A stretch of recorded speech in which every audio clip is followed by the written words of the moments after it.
이제 나는 또다시 근심 가운데 여러분을 방문하지 않기로 결심했습니다.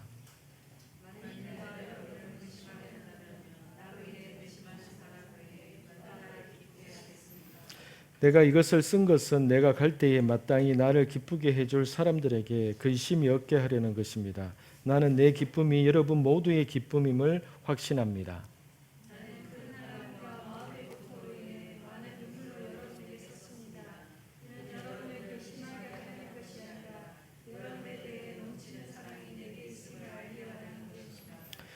만일 누가 근심하게 했다면 그는 나를 근심하게 한 것이 아니라 일부 사람들을 근심하게 한 것입니다.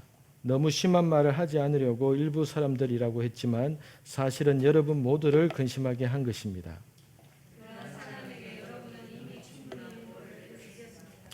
그러니 여러분은 그가 더 큰 근심에 잠기지 않도록 오히려 그를 용서하고 위로하십시오.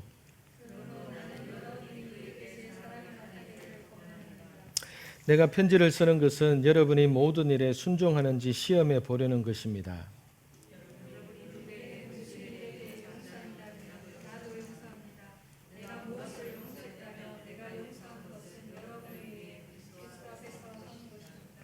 이는 우리가 사탄에게 속지 않으려는 것입니다. 우리는 사탄의 속셈을 모르는 것이 아닙니다.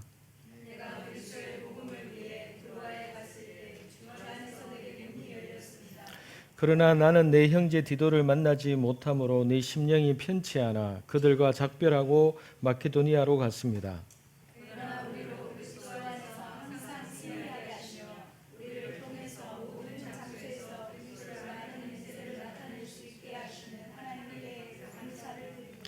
우리는 구원받는 사람들에게나 멸망하는 사람들에게나 하나님 앞에서 그리스도의 향기입니다.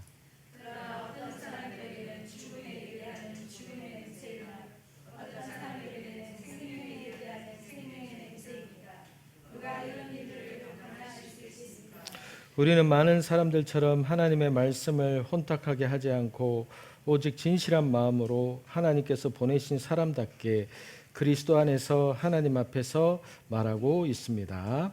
아멘. 고린도 후서 2장입니다. 우리는 때에 따라서 우리가 하고 싶지 않은 일을 해야 할 그러한 때가 있습니다. 그럴 때에 우리의 마음이 힘들고 당황스럽고 그리고 마음이 굉장히 어렵습니다. 그러나 어떤 위치에 서게 된다든가 아니면 어쩔 수 없이 맡게 되는 그 일들을 맡게 되었을 때에 결혼해서 가장이 되어서 아이를 얻게 된다든가 그래서 어쩔 수 없이 엄마 아빠가 되었을 때에 때로는 자녀에게 자식에게 어떤 해야 될 말들과 하게 될 그런 상황들에 처하게 되기도 하고 작게는 그렇고 때로는 어떤 대통령이나 어떤 큰 군대의 지휘관으로 서게 되었을 때에 임무나 맡겨진 일들을 하기 위해서는 해야 될 말 또는 해야 될 역할 때문에 내 성격과 내 성향은 그렇지 않은데 나는 되게 내성적인데 나는 사람들에게 싫은 말을 하지 못하는데 나는 차라리 아쉬운 소리를 못하는 사람인데 내가 아쉬운 소리를 해야 될 것 같은 상황들 내가 사람들에게 어떤 뭔가를 시키고 그들이 듣기 싫어하는 말을 해야 될 그런 위치에 서게 될 때에 우리는 때로는 너무 그 상황이 너무 이렇게 힘들기도 하고 그 상황을 피하고 싶은 마음이 들기도 합니다. 그러나 인생을 살다 보면은 그것을 피한다고 해서 되는 것이 아니라 누군가는 내가 아닌 어떤 누군가는 그 위치 속에서는 그 일을 그 말을 해야 되는 상황이 있다는 것이죠. 그렇게 되어야 문제가 해결되기도 하고 그것을 뛰어넘기도 하고 근데 오늘 본문에서 보면은 고린도 후서에서 이 2장에서 바울이 고린도 교인을 향해서 가지고 있는 이 불편한 마음들이 바로 그러한 마음으로 보여집니다. 즉 바울은 오늘 1절에 보면은 이제 나는 또다시 근심 가운데 여러분들을 방문하지 않기로 결심했습니다. 만일 내가 여러분을 근심하게 한다면 나로 인해 근심하는 사람 외에 누가 나를 기쁘게 하겠습니까? 2절 말씀이 되게 어렵게 되어 있습니다. 이 번역이 잘못되어서 그렇습니다. 어쨌든 이제 나는 또다시 여러분 가운데 근심 가운데 여러분을 방문하지 않기로 결심했습니다. 바울이 고린도 교인들을 향해서 고린도 전서라는 편지를 통해서 첫 번째 편지를 보냈습니다.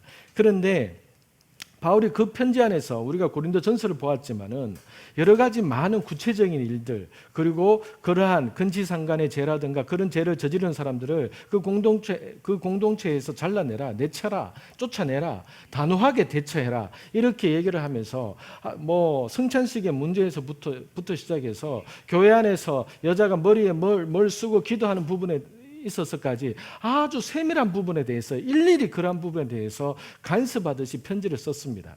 근데 바울은 자기가 개척한 교회였기 때문에 사랑으로서 본인들이 그러한 것조차 분별하지 못하는 자들이었기 때문에 고린도 교인들을 향해서 사랑으로 그렇게 세밀하게 그 편지를 썼던 것이죠. 그런데 바울이 예상과는 달리 그 고린도 전서라는 그 첫 번째 편지를 받아든 고린도 교인의 반응과 태도가 너무나도 바울을 당황스럽게 했다는 겁니다.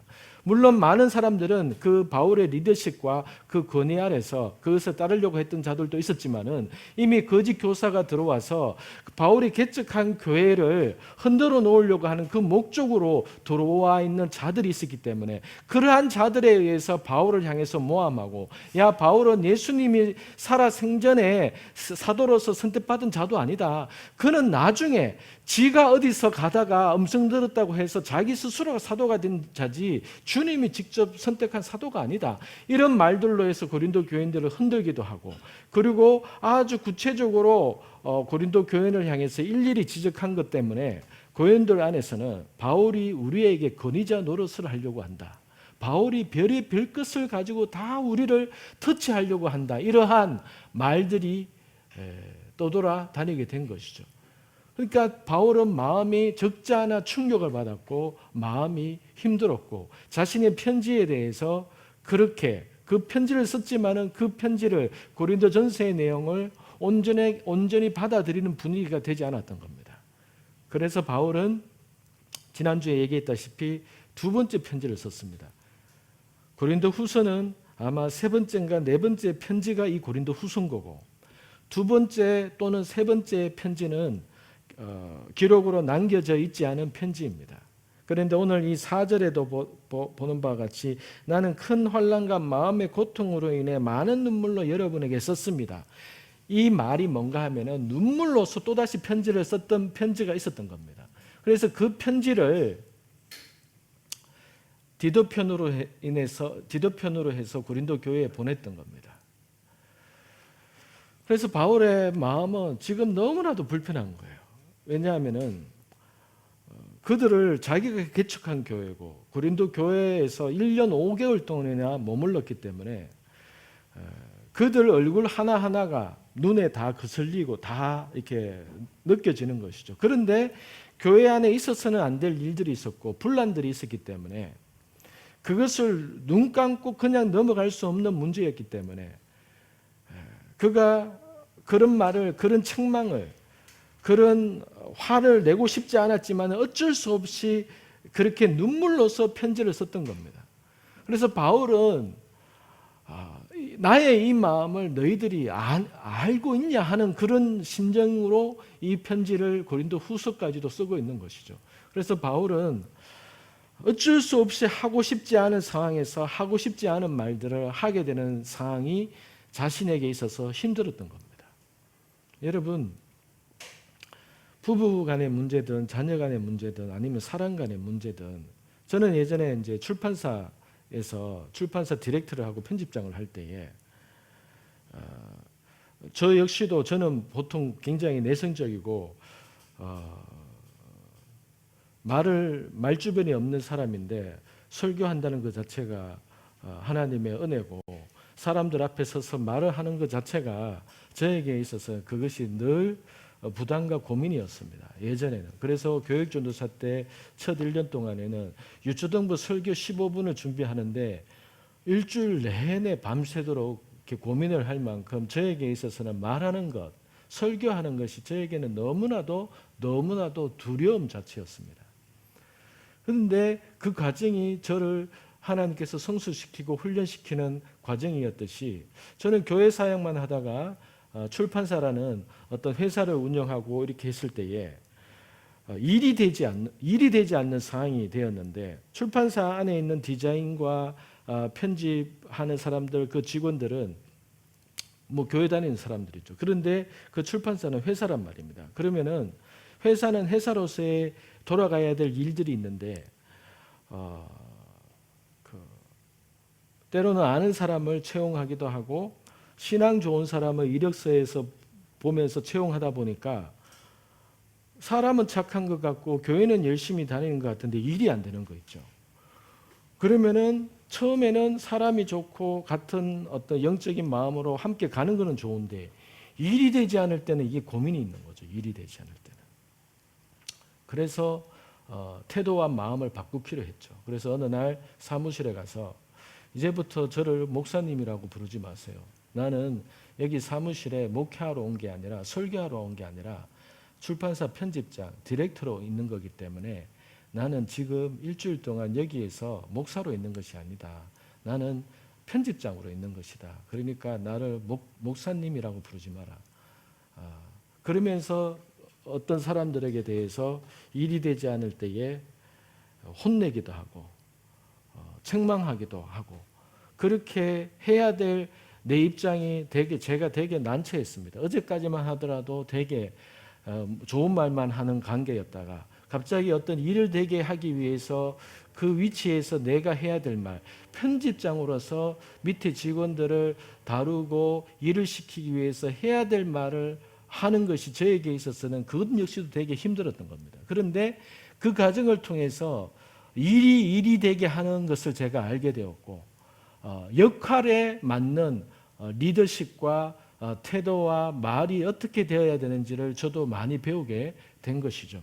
어쨌든 우리에게 있어서 불편한 상황이지만은 특히 그 일이 어떤 면에 있어서 하나님께서 우리에게 어떤 직장이든 가정이든 어떤 상황 가운데 속에서 하나님께서 이 위치에서 하나님께서 나에게 맡겨진 일이라고 했을 때에는 하나님께서 나에게 그 역할에 필요한 말과 태도와 삶의 방식에 있어서도 하나님이 우리에게 말씀하기를 원하시고 우리가 가지기를 원하시는 어떠한 태도나 모습들이 있는 거죠. 그런데 우리가 그것이 나에게 있어서 익숙하지 않은 것일 경우에는 우리는 그 역할을 수행하는 것 자체가 그 위치에 있는 것 자체가 힘들고 어렵게 느껴지는 것이죠.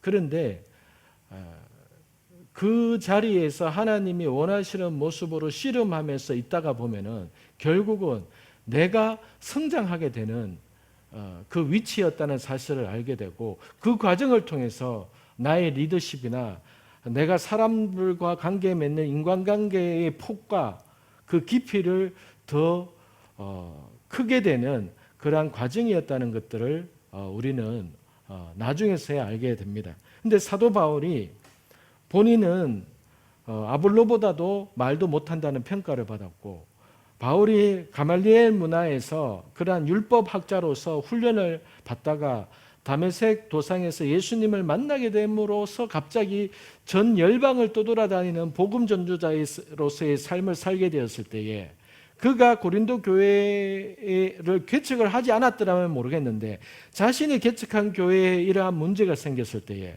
본인이 해결하지 않으면 안 되는 이 상황에서 바울은 어쩔 수 없이 아버지의 마음으로 눈물로서 어떤 교인을 향해서 심하게 책망하고 그 사람을 교회에서 쫓아내보내라고 얘기를 해야 될 그 입장에 서게 되었다는 것이죠.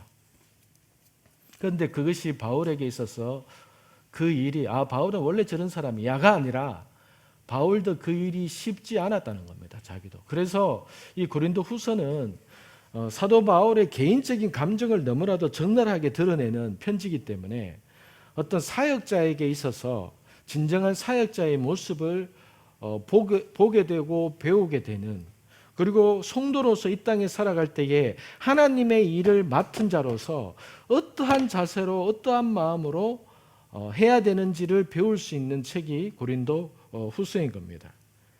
그래서 1절 2절 말씀을 다시 보게 되면은 나는 또다시 근심 가운데 여러분을 방문하지 않기로 결심했습니다. 내가 여러분들 향해서 불편한 마음으로 난 도저히 가고 싶지 않다. 이게 바울의 괴로움이었다라고 얘기합니다. 바울 안에는 이 2장 전체에 있어서 바울 안에 마음에 이 괴로움과 근심과 환란이 있었던 겁니다. 사랑하는 고린도 교인들 때문에.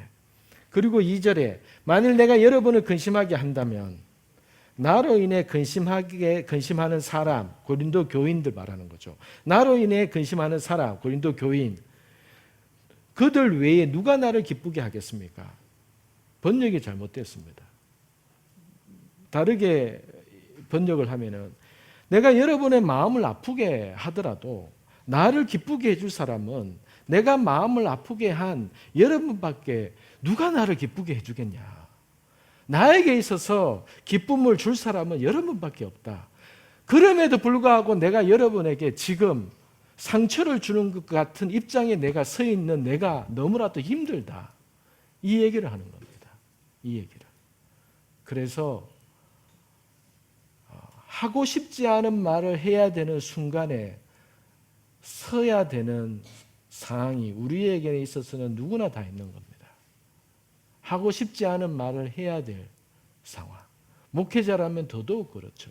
교회의 지도자나 또는 어떤 공동체나 사랑방이나 구역의 어떤 리더로 세워졌을 때에는 사람의 마음을 무조건 편하게 하고 긁어주는 그런 것만이 아니라 해야 될 말을 할 수 있는 그러한 용기와 아버지의 마음을 가지는 것이 중요한 것이죠. 3절 4절을 보겠습니다.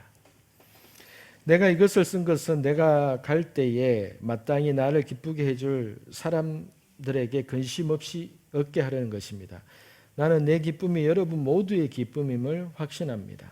나는 큰 환난과 마음의 고통으로 인해 많은 눈물로 여러분에게 썼습니다. 이는 여러분을 근심하게 하려는 것이 아니라 여러분에 대해 넘치는 사랑이 내게 있음을 알게 하려는 것입니다. 내가 고린도전서 이후에 두 번째 편지를 보냈을 때에 나는 많은 환난과 마음의 고통으로 눈물로써 편지를 썼다. 왜냐하면 두 번째 편지는 더 심한 말로서 어떤 특정한 사람을 꼬집어서 그 사람을 당장 내치라고 그렇게 얘기를 했거든요. 많은 학자들이 그렇게 추정을 합니다. 그래서 그런 말을 하는 것 자체가 바울에게 있어서 너무나도 힘들었다는 겁니다. 그런 말을 하고 싶지 않았다는 겁니다. 그런데 그 말을 하지 않으면 고린도 교회가 안 될 것 같기에 교회로서 하나님 앞에서 어떤 계모임을 하는 것도 아니라 어떤 조합을 만든 것이 아니라 이 교회가 하나님의 교회라면 하나님이 눈에 볼 때에 아닌 거에 대해서 아니다라고 말할 수 있는 그 위치에서 말을 할 수 있는 자가 자기이기 때문에 그 말을 하지 않을 수가 없었다는 거죠.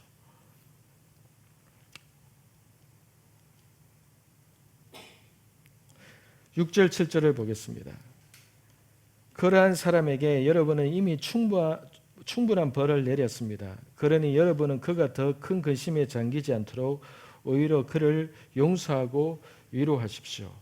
그런데 또 문제가 뭐가 생겼는가 하면은 여러분 고린도전서 편지를 쓸 때에는 죄를 회개하지도 않았는데 고린도 교인들이 괜찮다 품고 이렇게 하는 것에 대해서 바울이 신랄하게 비판했던 겁니다. 그러면서 그 사람을 당장 교회에서 그 사람이 회개하지 않고 돌아서지 않는다면 교회에서 당장 조치를 취해라 이렇게 썼던 겁니다. 그런데 그 편지에 대해서 고린도 교인들은 또다시 뭔가 잘못 적용하고 반응했던 겁니다. 고린도 교인은 그 범죄자에게 대해서 적극적이고 단호한 조치를 취하라는 바울의 지시를 어떻게 오해했는가 하면은 가혹하고 그 사람을 굴욕적으로 대해도 된다라는 허락하는 것으로 받아들였던 것 같다고 학자들은 그렇게 얘기합니다. 그래서 고린도 교회는 그 사람이 회개하지 않다가 바울이 두 번째 쓴 신랄하게 바울이 지적하는 그 편지를 받고 나서 그 사람이 회개하고 돌아서게 되었다고 합니다. 그런데 그 고린도 교회 교인들이 그 사람은 그러한 죄를 저질렀기 때문에 이러한 대우를 좀 받아도 돼. 이렇게 대우하고 그 사람에 대해서 무안을 주고 야, 너 예전에 그렇지 않았느냐. 이렇게 그 사람을 굴욕적인 마음을 느끼도록 했다는 것이죠. 진정으로 회개를 하고 돌아섰는데 그 돌아선 사람에 대해서 뒤에서 수근수근덕거리고 저 사람이 예전에 그랬다 그러더라. 그러냐? 너 저 사람 옆에 가지 말이. 이러면서 그 사람을 소외시키고 하는 그러한 문제가 공동체 안에서 용서와 화해가 이루어지는 모습을 보여주지 못했던 것이죠.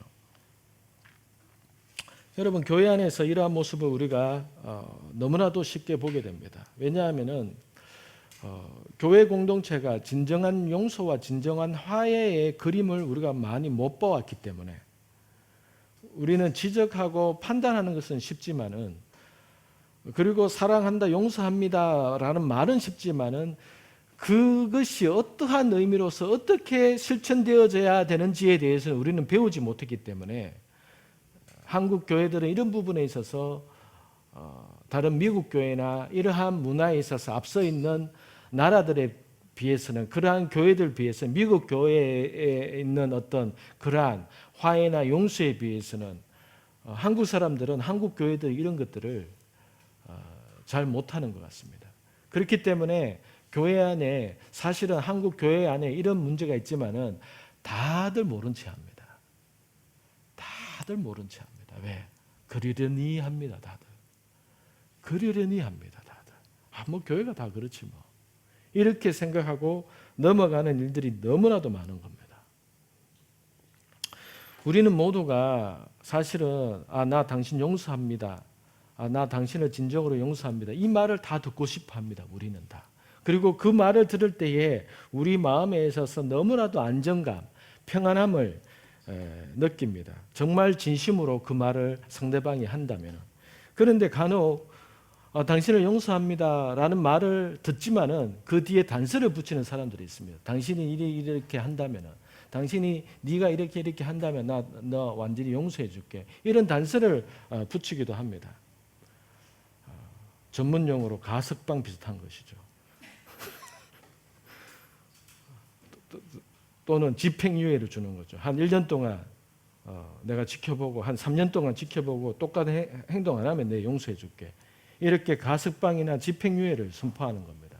그러면은 그것을 당하는 사람들의 입장에 있어서는 완전한 용서합니다라는 말은 들었지만은 그것을 듣는 사람에 있어서 마음의 평안보다는 불안함, 그리고 저 사람이 나를 불신하는 거구나 라는 그러한 신뢰가 깨지는 마음의 느낌과 감정을 느끼는 거죠.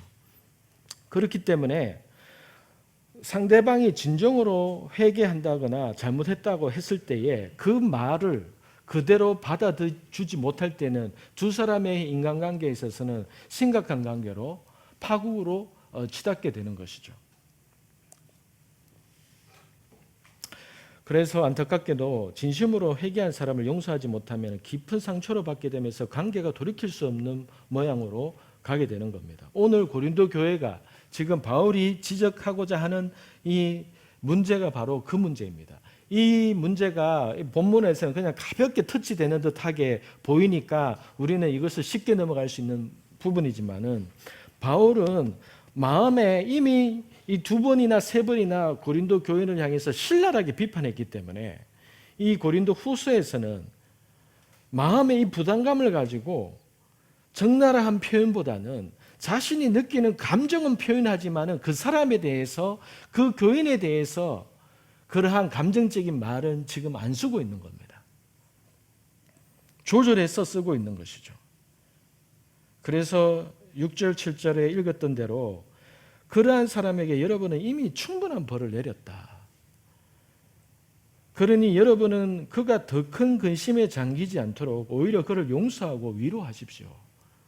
내가 들려온 소식에 의하면 그 사람이 시리와 좌절에 빠져 있다고 들었다. 그 사람이 더 큰 근심에 잠기지 않도록 용서하고 위로하시라. 여러분, 이것이 하나님께서 바울을 통해서 교회들에게 하시는 메시지가 그렇습니다. 용서하지 못한 어떤 감정이나 사람이 있을 때에 하나님은 우리에게 바울을 통해서 그 사람을 용서하고 위로해 주라고 얘기하고, 8절 말씀, 그러므로 나는 여러분이 그에게 사랑을 나타내기를 권면합니다. 품고 사랑하기까지 하라고 이렇게 이야기를 하고 있는 겁니다. 용서면 용서로 끝나야 된다는 겁니다. 하나님의 개념에서는, 하나님 나라에서는 가석방이라는 개념이 없다는 겁니다. 집행유예를 선도하지 않는다는 겁니다. 저와 여러분이 예수님의 십자가를 통해서 받은 은혜가 가석방이 아니라는 겁니다. 집행유예가 아니라는 겁니다. 그냥 완전한 용서를 받았기 때문에 너희가 받은 그대로 사람에 대해서 십자가가 우리에게 해준 그대로 용서를 해주라는 겁니다. 조건을 달지 말라는 겁니다. 집행유예를 함부로 집행유예를 선포하지 말라는 겁니다. 그런데 고린도 교회 교인들이 이 부분들이 잘 안 되었죠. 왜냐하면 눈에 보이는 사람이기 때문에 그렇습니다. 이것이 우리의 연약함이죠. 그런데 바울은 그것은 세상의 어떤 논리고 세상 사람들이 가지는 가치관이고 하나님의 교회는 아니다라고 얘기를 하는 것이죠. 그래서 9절에 이렇게까지 편지를 씁니다. 내가 편지를 쓰는 것은 여러분이 모든 일에 순종하는지 시험해 보려는 것입니다. 나는 여러분이 이 일에 있어서까지도 정말로 그렇게 하는지 나는 테스트를 해보기를 원한다. 정말로 나의 이 말에 대해서 여러분이 얼마만큼 순종하는지 나는 보기를 원한다. 그러면서 10절, 11절을 보겠습니다. 여러분이 누구에게 무슨 일에 대해 용서한다면 나도 용서합니다. 내가 무엇을 용서했다면 내가 용서한 것은 여러분을 위해 그리스도 앞에서 한 것입니다. 이는 우리가 사탄에게 속지 않으려는 것입니다. 우리는 사탄의 속셈을 모르는 것이 아닙니다. 바울은 여러분 10절에서 자기가 보여준 용서의 마음과 행동을 고린도 교인들로 하여금 본받으라고 그렇게 선포하는 겁니다. 진심으로 회개한 사람을 용서하는 원칙이 그들과 똑같은 상황에서도 그렇게 용서하고 품고 사랑해 주게 된다면 나도 그렇게 용서와 포용과 그렇게 받게 된다는 것이죠. 반대로 그렇게 하지 못한다면 나도 그렇게 된다는 것이죠. 그 원칙을 바울이 설명하는 겁니다. 징계와 마찬가지로 용서는 자기의 유익을 구하는 것이 아니라는 겁니다. 바울은 고린도 교인에게 자신이 용서한 원칙이 너희를 위하여서 그리스도 앞에서 한 것이라고 이야기를 하지 나의 어떤 개인적인 감정을 따라서 한 것이 아니다라고 얘기를 하는 겁니다. 왜 이 말을 하느냐 하면은 여러분 고린도 교인은 두 번째 편지를 받고 나서도 사람 편을 통해서 바울에게 신랄하게 비판을 한 자들이 있었습니다. 어떻게 해요? 아니 처음에 편지를 보낼 때 그 사람을 내치라고 할 때는 언제고 이제 와서 그 사람을 받아주고 그 사람을 용서해주고 사랑으로 품으라고 하는 것은 또 뭐냐? 이렇게 대들었던 겁니다. 아니 왜 이랬다 저랬다 하냐? 한번 정한 원칙이 그렇다면 그 사람을 치리하기로 했으면 그럼 치리하든가. 왜 말을 바꾸냐? 이 말이 일리가 있죠, 여러분. 일리가 있지 않습니까? 여러분 오늘날 교회에 치리를 하거나 당회를 할 때 이렇게 하는 부분에 있어서 사람은 성향에 따라 기질에 따라서 MBTI를 할 때에 T와 J가 강한 사람, MBTI를 아는 사람은 이 말이 무슨 의미인지를 알겠죠. 생각과 어떤 결정하는 데 있어서 논리적인 사고 체계로 해서 결정되어지기를 원하는 사람들이 있습니다. 태어날 때부터. 그 사람은 기질적으로 그렇습니다. 그런데 어떤 사람들은 생각이 없는 게 아니라 그 생각보다도 훨씬 이모셔널한 감성이 풍부해서 저 사람 저렇게 되면 어떡하냐. 차라리 내가 그렇지. 내가 그렇게 되지. 이런 감정을 가진 기질이 있는 사람이 있다는 거죠.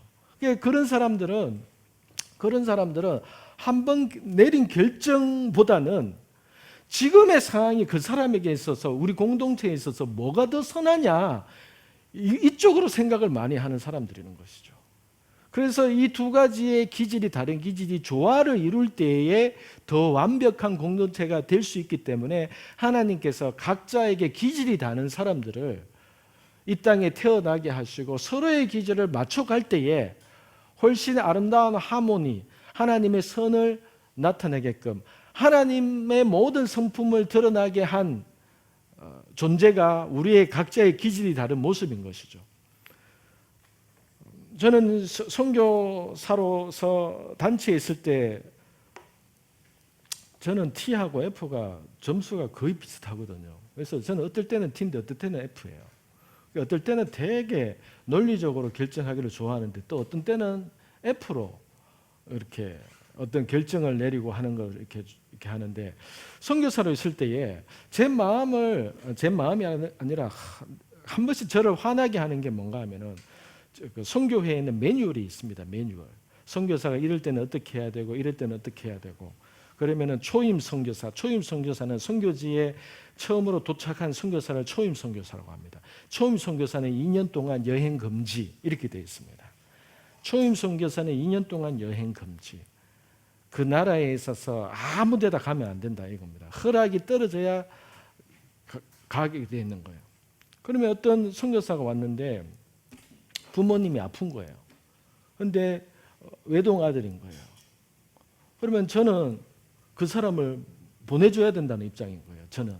그런데 리더는 무슨 소리냐. 그럼 그 사람에게 이렇게 적용해 버리면 다른 사람 이 매뉴얼이 무슨 소용이 있냐. 마치 매뉴얼을 위해서 우리가 존재하는 것처럼 들리는 거예요. 그렇게 되면 뭐 말이 일리는 있긴 있죠. 일리는 있죠. 교회 헌법도 교회 정치도 그 책을 만들고 헌법을 만든 목적이 뭐냐? 교회 질서를 위해서 만들어 놓은 게 아니냐? 이렇게 해서 법대로 해야 된다.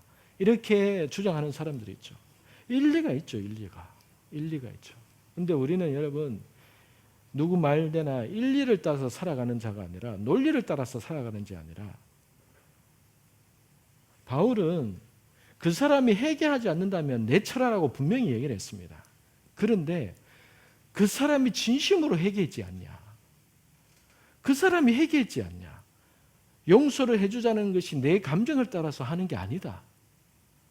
하나님 앞에서 여러분을 위해서 그리고 그리스도 앞에서 내가 하자고 하는 얘기다. 왜? 이런 상황에서 용서해주지 않고 우리 마음 가운데 미움과 그 사람에 대해서 계속해서 대적하는 마음을 품는다면 사단의 공격이 된다. 사단의 공격이 된다.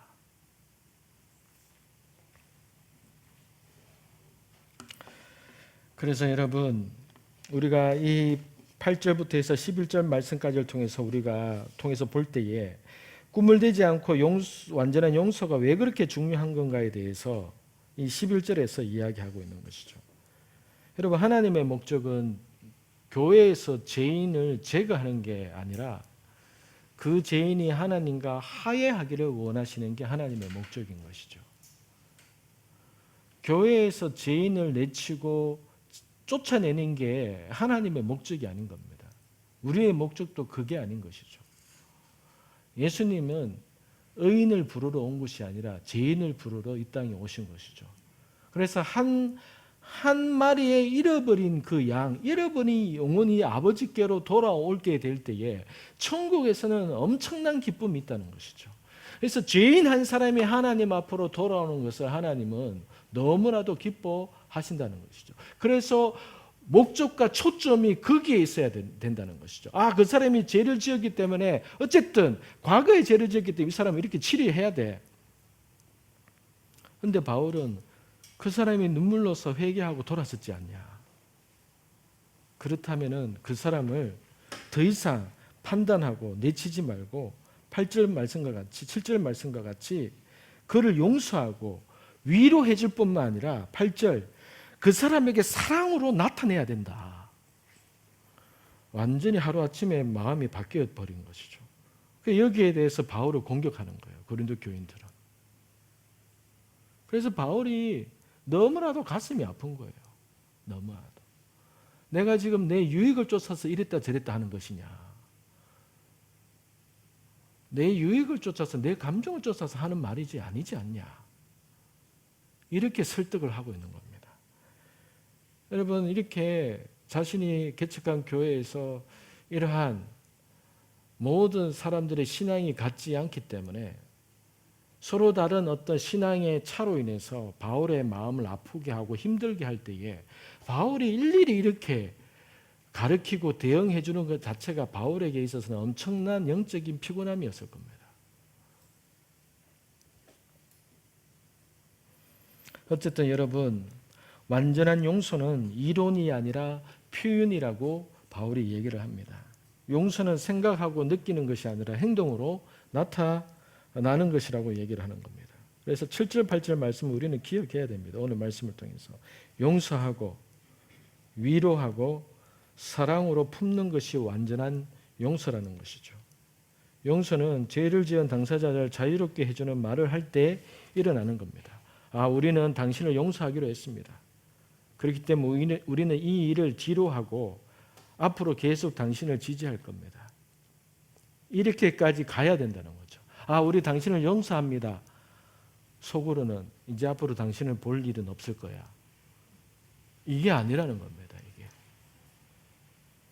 위로는 우리에게 상처를 준 사람들 곁에 있으면서 그 사람이 완전한 회복이 될 때까지 계속 곁에 머물면서 회복이 될 수 있도록 지지해주고 도와주고 머무는 것이 그 사람에게 있어서 위로인 겁니다. 용서는 받았지만 그 사람의 마음 가운데 좌절과 실패감과 사람들 앞에서 쭈삣쭈삣한 그 감정은 어떻게 회복이 될까요? 옆에 있는 사람들이 그 사람 옆에서 계속해서 지지해주고 외전과 똑같은 마음으로 설 수 있도록 격려해주고 괜찮다 격려해주고 밥 한 번 먹을 거 2번 먹고 우리 마음은 예전과 당신에 대해서 똑같다. 나는 당신을 예전처럼 똑같이 대할 것이다. 사랑으로 품는다는 것은요, 그 이전의 관계로 완전히 회복될 때까지 그 사람을 끝까지 지켜주고 세워주는 것입니다. 이것이 하나님께서 지금도 우리를 향해서 그렇게 하고 계신 것이기 때문에 아버지께서 우리에게 이렇게 말씀하시는 겁니다.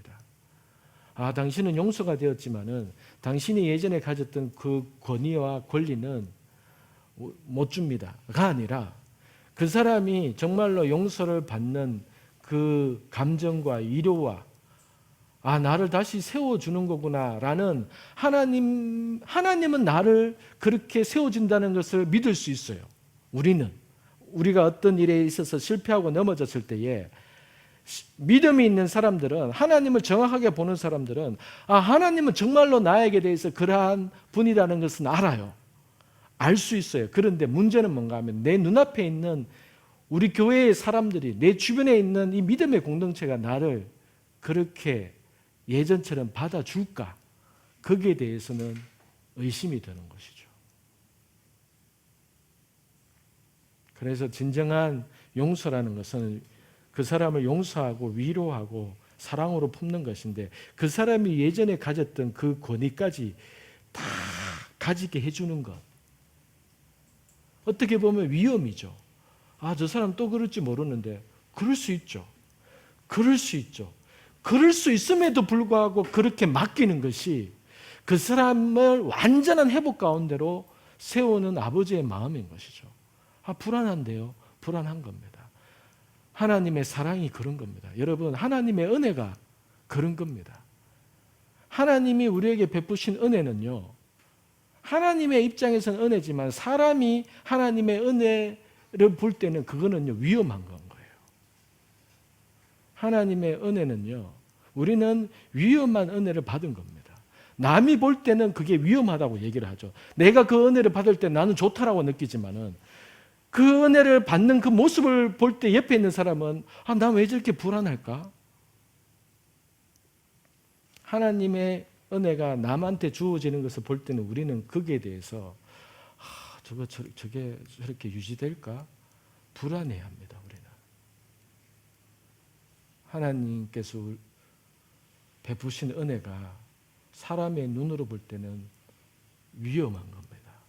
불안한 겁니다. 여러분. 그런데 하나님은 전혀 불안함으로 주신 게 아니라 하나님은 완전한 사랑을 우리에게 부어주셨기 때문에 하나님에게 있어서는 하나도 불안하거나 하나도 위험하시지 않고 하나님은 넘어질 줄 알면서도 또다시 우리에게 그 사랑을 부어주시고 또다시 손을 내미시고 그 위험한 사랑을 계속하고 계신 것이죠.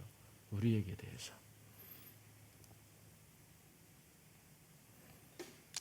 용서를 망설이게 되면은 11절 말씀과 같이 사단에게 피해를 입을 수 있습니다, 여러분.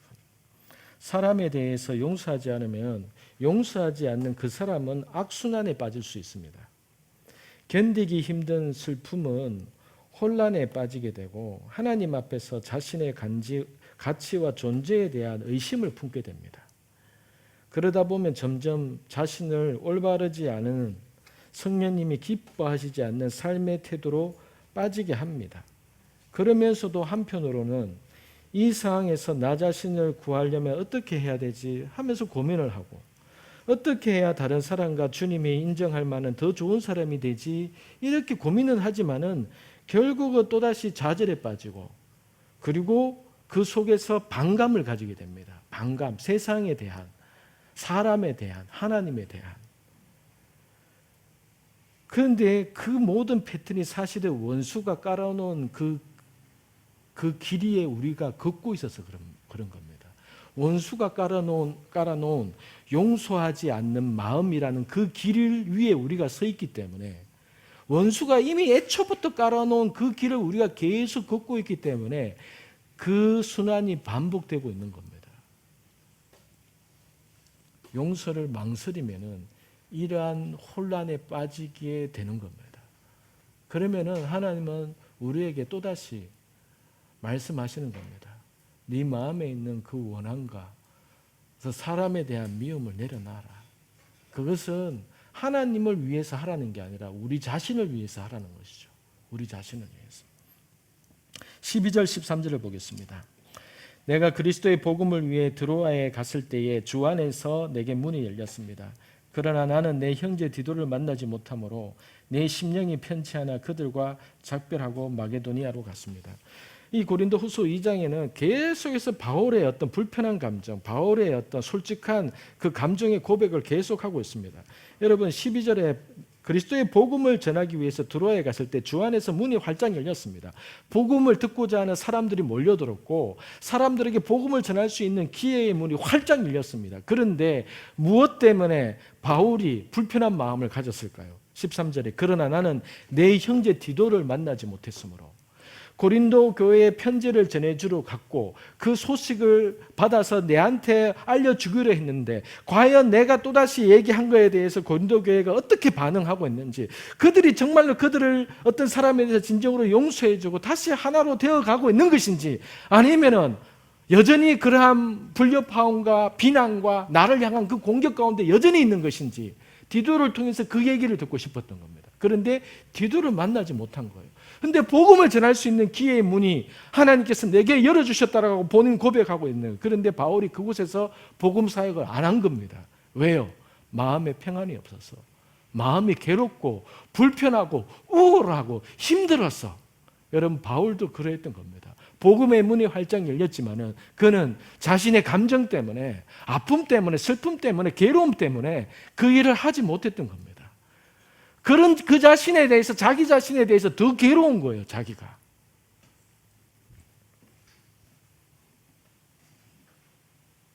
내 심령이 편치 않아 그들과 작별하고 마게도니아로 갔습니다. 디도의 소식을 더 구체적으로 알기 위해서 얘가 그곳에서 어려움 당하는 것은 아닌지 내가 괜히 보냈나 어디 잡혀 있는 것은 아닌지 이게 디도를 향한 바울의 마음이었고 이 고린도 교인을 향해서 이토록 바울이 스트레스 받고 힘들어하고 고민하고 앓고 잠 못 자고 이러했다는 것이죠. 이거를 누가 알겠습니까? 이 심정을 누가 알겠습니까? 14절 그러나 우리로 그리스도 안에서 항상 승리하게 하시며 우리를 통해서 모든 장소에서 그리스도를 아는 냄새를 나타낼 수 있게 하시는 하나님께 감사드립니다. 여러분 여기에서 진정한 사역자의 자세 바울이 왜 진정한 하나님의 사람인지에 대해서 온전히 느낄 수 있고 알 수 있는 부분이 나오는 겁니다. 그러나 우리로 그리스도 안에서 승리하게 하시며, 여러분, 바울은 불편하고 불안한 마음으로 드로아를 떠난 뒤에 어떤 태도를 취하고 있습니까? 마케도니아로 갔을 때 그는 불안하고 불편한 마음으로 드로아를 떠났습니다. 그런데 계속 그 불안하고 불편한 마음을 품고 안절부절했느냐? 아니라는 겁니다. 그는 그 속에서 하나님께 감사하노라, 이 고백을 하고 있는 거예요. 왜요? 드로아에서 그 디도에 대한 소식은 듣지 못했지만은 그가 알 수 없는 미래에 대한 그러한 상황 속에서도 지금까지 하나님께서 나를 여기까지 어떻게 인도해 오시는가를 생각을 할 때에 그는 하나님 앞에 미리 믿음으로 하나님 앞에 감사의 고백을 올려드렸던 겁니다. 이것은 바울이 마음 안에서 막연하게 하는 것이 아니라 내 마음의 감정은 이러하지만은 이 감정을 딛고 일어섰을 때의 마음으로 확신이 오는 것은 뭔가 하면은 이름에도 불구하고, 내 감정은 이름에도 불구하고 내 감정과 상관없이 하나님은 이 상황 속에서도 하나님은 하나님의 선하심을 나타내실 거다. 나는 그러한 하나님을 찬양한다 라고 감사의 고백을 올려드린 겁니다. 그래서 바울은 지금 현재 자신의 그 감정과 자신이 느끼는 감정과는 반대되는 상황을 하고 있는 거예요. 이게 대단하다는 겁니다, 여러분. 지금 바울은 되게 우울하고 힘들고 복음 사역을 전하고 싶지 않을 정도로 좌절과 슬픔에 빠져들었는데 마케도니아로 가면서 자신의 감정을 털어버리기로 한 거예요. 왜? 감정이니까. 내가 이 감정에 휩싸일 수 없다라고 생각한 거예요. 그러면서 진리를 붙들기로, 자신이 지금까지 경험한 그 하나님에 대한 승리를 붙들기로 자기 스스로에 대해서 선포하고 있는 겁니다. 바울의 이러한 믿음이 정말로 이게 불확실한 상황에서 선포한 고백임을 어떻게 아는가 하면은 고린도후서 7장 6절과 7절에서 나옵니다. 바울이 오늘 본문에서 이 알지도 못하는 상황에서 하나님 앞에 감사했다라는 것을 고린도후서 7장 6절과 7절에 보면 나오는데요. 고린도후서 7장 6절과 7절에 보면 이런 말씀이 있습니다. 그러나 낙심한 사람을 위로하시는 하나님께서 디도를 돌아오게 하심으로 우리를 위로해 주셨습니다. 그가 돌아온 것뿐 아니라 그가 여러분에게서 받은 위로로 우리를 위로해 주었습니다. 여러분이 내게 대해 사모하는 것과 애통해하는 것과 열심을 내는 것에 대해 그의 보고를 받고 나는 너무 기뻤습니다. 여러분, 오늘 본문에서 하나님을 향한 찬양과 고백은 그가 미리 알아서 한 게 아니라 자신의 마음은 지금 이러하지만은, 내 지금 마음은 이러하지만은 그는 신실하신 하나님을 찬양하기로 붙들었던 겁니다. 그러므로 여러분, 바울은 어떻게 찬양했을까요? 힘들고 우울할 때에, 마음이 괴롭고 힘들었을 때에 자신의 감정과 상관없이 하나님을 찬양했다는 거예요. 그러면 그거 거짓 아닙니까? 그거 가식이 아닙니까? 아니죠. 현실을 붙들지 않고 진리를 붙들기로 한 바울의 믿음인 것이죠.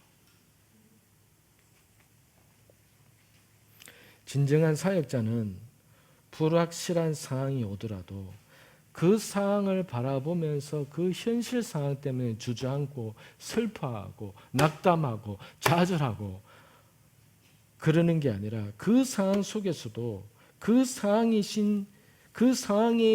상황의 주인이신 주님을 따르기로 작정하는 겁니다.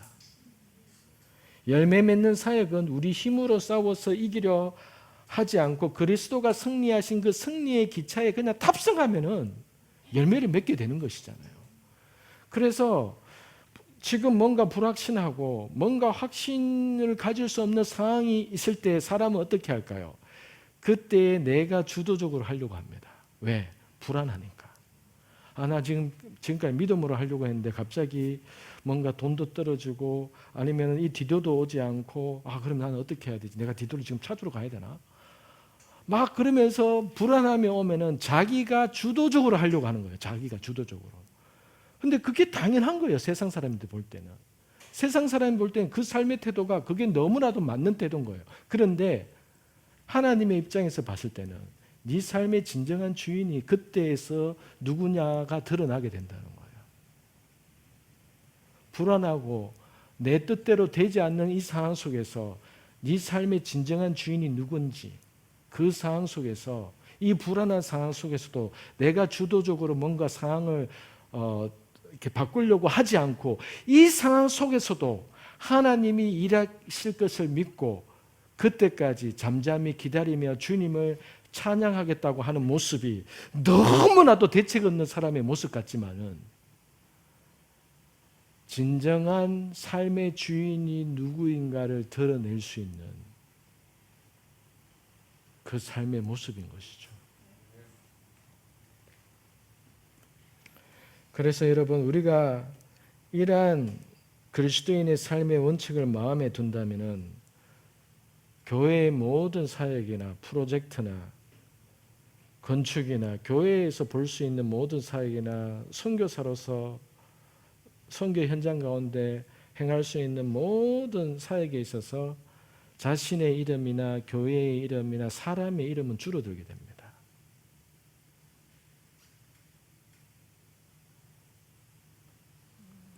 선교 편지나 교회 주보나 어떤 우리는 사람의 이름을 올리고 사람의 이름을 나타내려고 하는데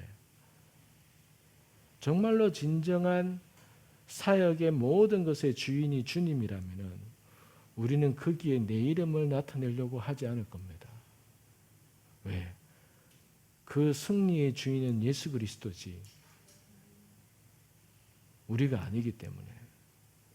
그래서 내가 유명해지지 않아도, 내 이름이 주부에 꼭 안 나와도, 내 이름이 어딘가에 뭔가 새겨지지 않더라도 나를 통해서 하나님이 하셨다는 그 믿음과 그 확신이 있다면 감사할 뿐인 것이죠. 그래서 우리는 때로 하나님의 방식의 기다림과 인내 끝의 승리를 원하기보다도 지금 불편한 모든 것을 해결하려는 우리 스스로의 승리를 위해 우리는 찬양과 예배와 영광을 구할 때가 많이 있는 겁니다. 15절 16절을 보겠습니다. 우리는 구원받은 사람들에게나 멸반받는 사람들에게나 하나님 앞에서 그리스도의 향기입니다. 그러나 어떤 사람들에게는 죽음에 이르게 하는 죽음의 냄새나 어떤 사람들에게는 생명에 이르게 하는 생명의 냄새입니다. 누가 이런 일들을 감당할 수 있겠습니까? 여러분, 바울이 14절에서 표현한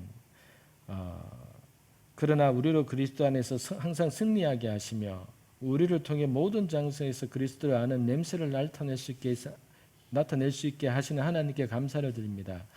이 성경 말씀을 세 번역 버전으로 보면은요, 이 구절은 원어 성경에 가까운 언어로 번역한 게 세 번역 버전입니다. 세 번역 버전에는요, 그러나 그리스도의 계선 행렬에 언제나 우리를 참여시키고 그리스도를 아는 지식의 향기를 어디에서나 우리를 통하여 풍기게 하시는 하나님께 감사를 드립니다. 여러분, 바울은 14절 말씀을 할 때에 바울은 로마의 개선 행렬을 의식하면서 이 표현을 했다는 겁니다. 즉 로마 군인이 그 전쟁에서 승리하고 돌아올 때 개선식을 할 때에 그 그림을 바울이 떠올리면서 이 얘기를 했다는 겁니다. 그러나 그리스도의 개선 행렬에 언제나 우리를 참여시키는 하나님께 감사를 드립니다. 이렇게 얘기를 하면서 15절 16절에 향기를 얘기를 하는 거죠. 왜냐하면 여러분, 로마의 개선 장군 그 개선식의 행렬에 있어서 맨 처음에는 로마의 집행관이나 원론이 맨 앞에 씁니다. 그리고 그 뒤에 나팔 부는 사람이 씁니다. 그 중간에 패배한 군대 장수와 군인들의 포복줄에 묶여서 끌려가는 모습이 나오고, 그 다음에 그 승리 군대 장관과 병사들이 막 기뻐하고 환호하면서 가고, 그 끝에 제사장이, 그 신전 제사장이 향기 나는 향료를 들고 이렇게 가는 거예요. 그래서 승리한 장군과 군사에게 있어서 그 향기는 승리의 그 기쁨의 향기가 되지만은 끌려가는 패잔병과 장수에게 있어서 그 향기는 죽음의 향기인 겁니다. 죽음의 향기.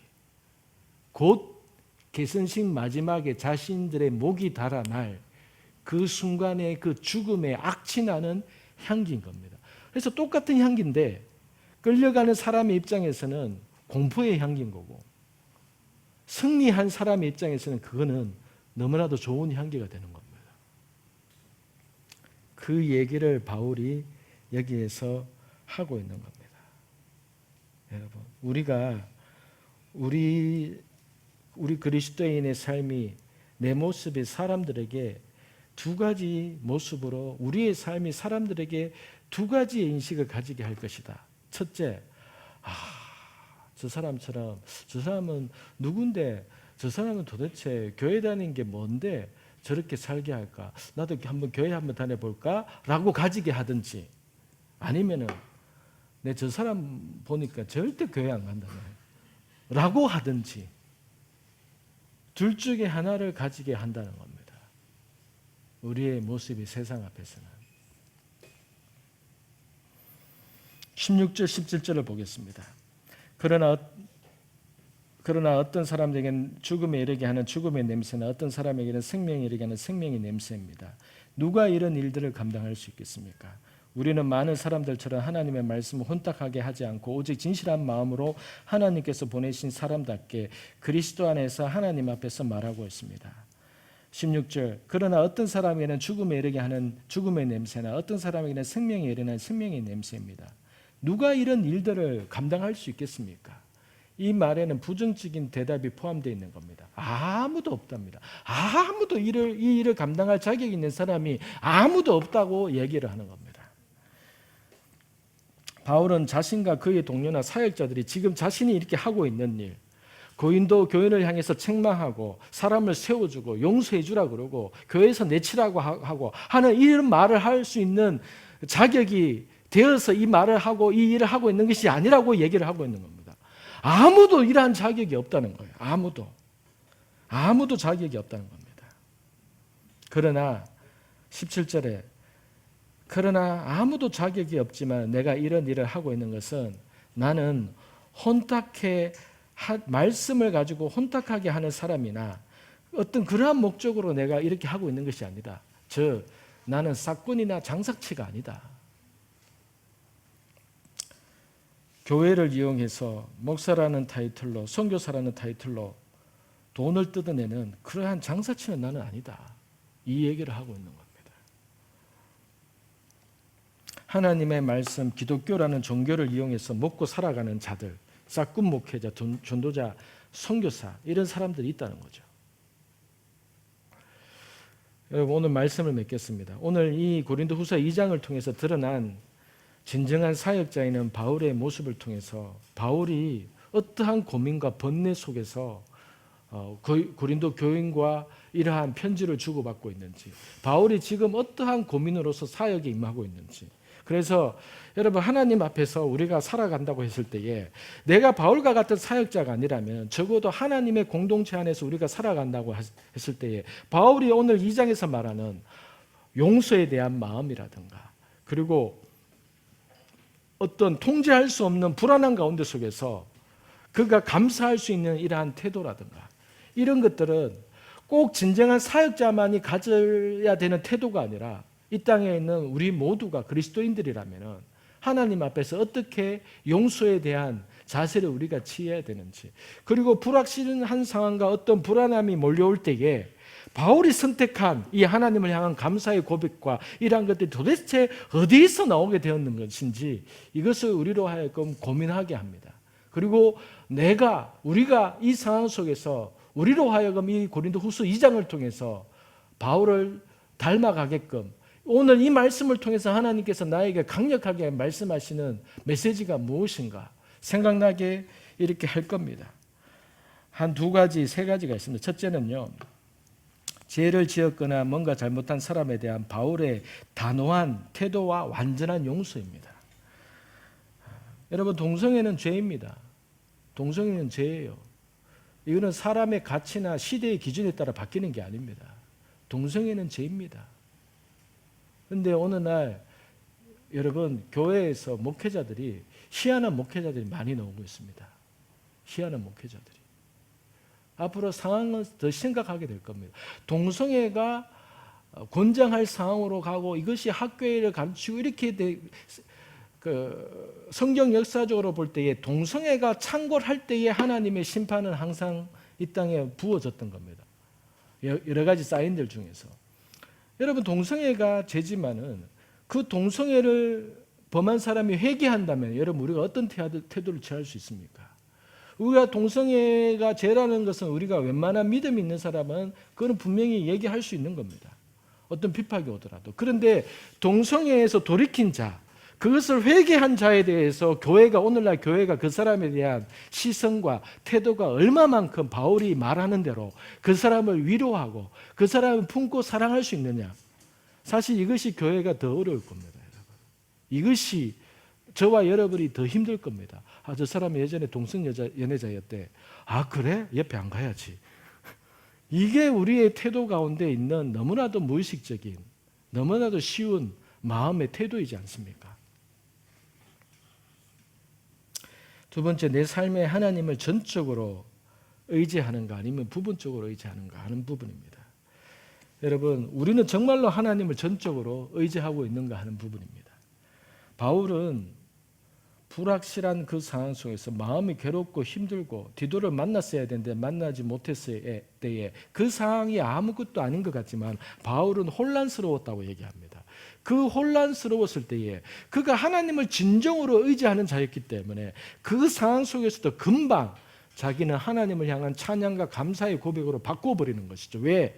이 상황일지라도 이 상황과 내 삶의 주인이 내가 아니라는 것은 바울은 알았기 때문에 많은 그리스도인들이 좋을 때는 모르지만은 불안하고 힘들고 어려운 상황이 오면은 내가 주도하고자 하는 욕구와 마음이 우러나옵니다.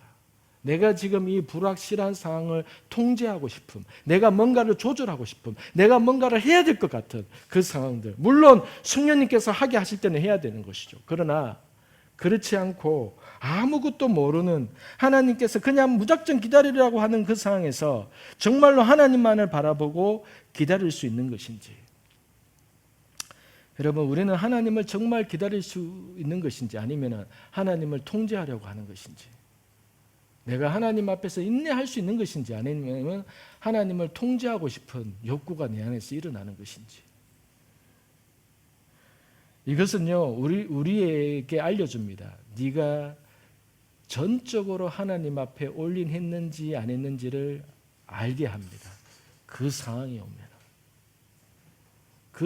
오면은 내가 전적으로 올인했는지 안 했는지를 알게 합니다. 하나님의 음성 중요하죠. 그런데 하나님의 침묵이 있을 때도 있습니다.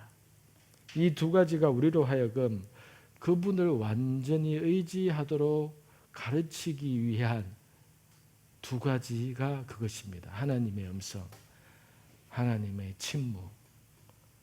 하나님의 그 침묵일 때 내가 얼마나 인내하며 그 상황에서 바울과 같이 하나님을 높일 수 있느냐. 하나님을 알아가고 배워가게 하는 그 두 가지 요소가 그것인 겁니다.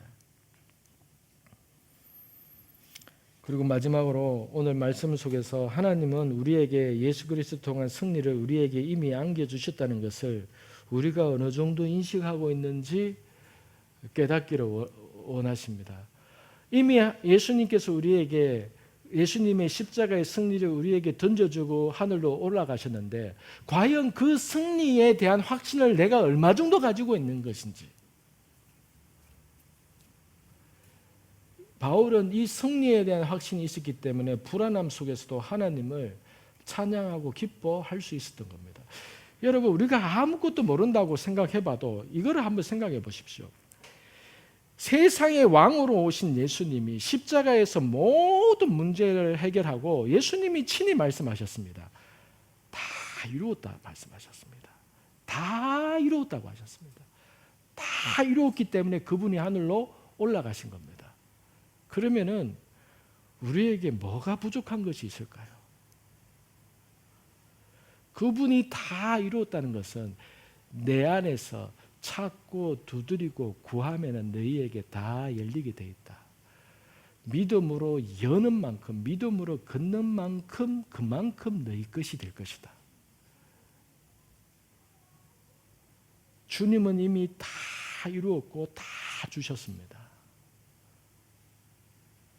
그리스도인으로서 이 땅에 뭔가 늘 부족하고 뭔가 늘 불안하고 뭔가 계속 내가 뭔가를 계속해서 끊임없이 어느 일순간이 아니라 끝도 없이 내가 뭔가를 이루어가야 될 삶의 무게로 느껴진다면 우리가 뭔가